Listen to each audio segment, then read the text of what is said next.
Poucas pessoas realmente entendem o que aconteceu antes de Moisés se tornar o grande libertador de um povo inteiro. A história que muitos conhecem é simples: um homem escolhido por Deus, que enfrentou um faraó e abriu o mar. Mas o que quase ninguém percebe é que por trás dessa narrativa existe medo, conflito interno, política, opressão e decisões que poderiam ter mudado completamente o rumo da história. Hoje, você vai entender não apenas o que aconteceu, mas por que aconteceu. E talvez, ao final dessa história, você nunca mais veja Moisés da mesma forma. Ânfora: contexto histórico. Para entender Moisés, você precisa entender o mundo em que ele nasceu. O povo hebreu vivia no Egito, não como visitantes, mas como um povo que, aos poucos, se tornou uma ameaça aos olhos do poder. O crescimento desse povo começou a incomodar o governante supremo, o faraó. E aqui entra um detalhe importante: o Egito não era apenas um reino forte, era uma das maiores potências da antiguidade. Organizado, rico, militarmente preparado e extremamente rígido. Quando o faraó percebeu que os hebreus estavam crescendo em número, ele tomou uma decisão estratégica e cruel. Transformou aquele povo em escravos. Mas não parou por aí. Com medo de uma possível revolta no futuro, ele ordenou algo ainda mais brutal: que todo menino hebreu recém-nascido fosse morto. E é exatamente nesse cenário que nasce Moisés. Bebê: o nascimento e o improvável. A história de Moisés começa com um paradoxo. Um menino que deveria morrer, mas sobrevive. Sua mãe, tentando protegê-lo, toma uma decisão desesperada: coloca o bebê em um cesto e o deixa nas águas do rio. Agora pense nisso por um momento. Não era apenas um ato de fé. Era um ato de risco extremo. Ela não sabia se ele viveria. Ela só sabia que, ficando, ele certamente morreria. E então acontece algo inesperado. O bebê é encontrado, justamente pela filha do faraó. O mesmo sistema que decretou a morte daquele menino, agora se tornava o lugar onde ele seria criado. Prédio clássico criado como príncipe. Moisés cresce dentro do palácio. Ele recebe educação, treinamento, conhecimento, tudo o que um príncipe egípcio poderia ter. Mas existe um conflito silencioso dentro dessa história. Porque, embora criado como egípcio, ele não era egípcio. Sua origem, sua identidade, seu povo, estavam do lado de fora dos muros do palácio. E esse tipo de conflito não desaparece. Ele cresce. E um dia, inevitavelmente, explode.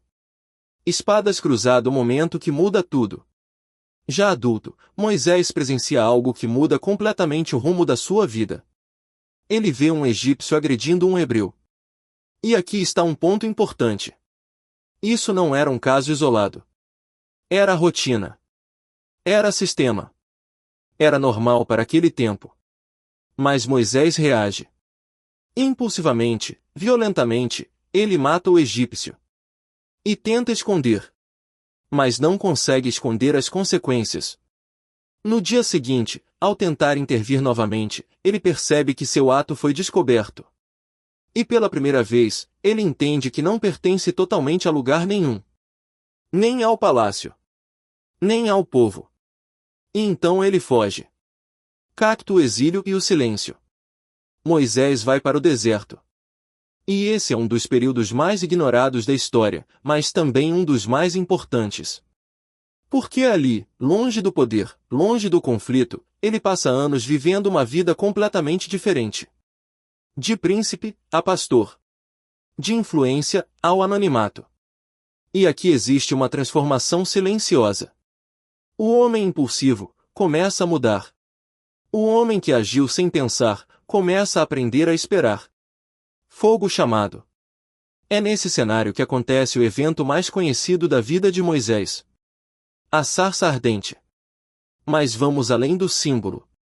O que acontece ali não é apenas um milagre visual, é um confronto direto. Moisés recebe uma missão clara: voltar ao Egito e libertar o seu povo. Mas a reação dele não é a coragem imediata. É dúvida. Medo. Resistência. Ele questiona sua capacidade. Questiona sua autoridade. Questiona até mesmo como será ouvido. E isso revela algo profundo. Moisés não era um herói pronto. Ele era alguém inseguro, sendo chamado para algo maior do que ele. Coroa o confronto com o faraó. Quando Moisés retorna ao Egito, ele não encontra um cenário fácil. Ele enfrenta novamente o faraó. E aqui não é apenas um confronto espiritual. É político.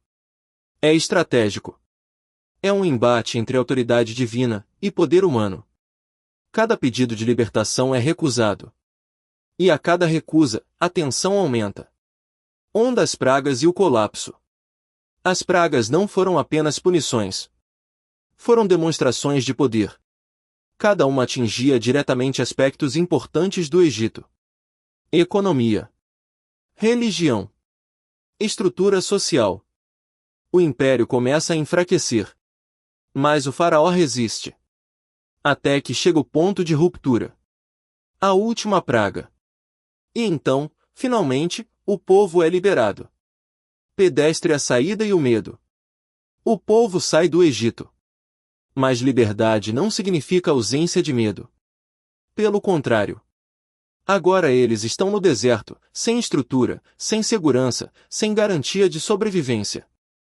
E logo surge o primeiro grande teste. O exército egípcio vem atrás deles.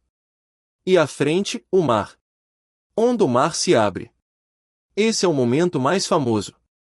Mas também um dos mais simbólicos. Não é apenas sobre um milagre. É sobre um ponto sem retorno. Ou eles avançam. Ou tudo acaba ali.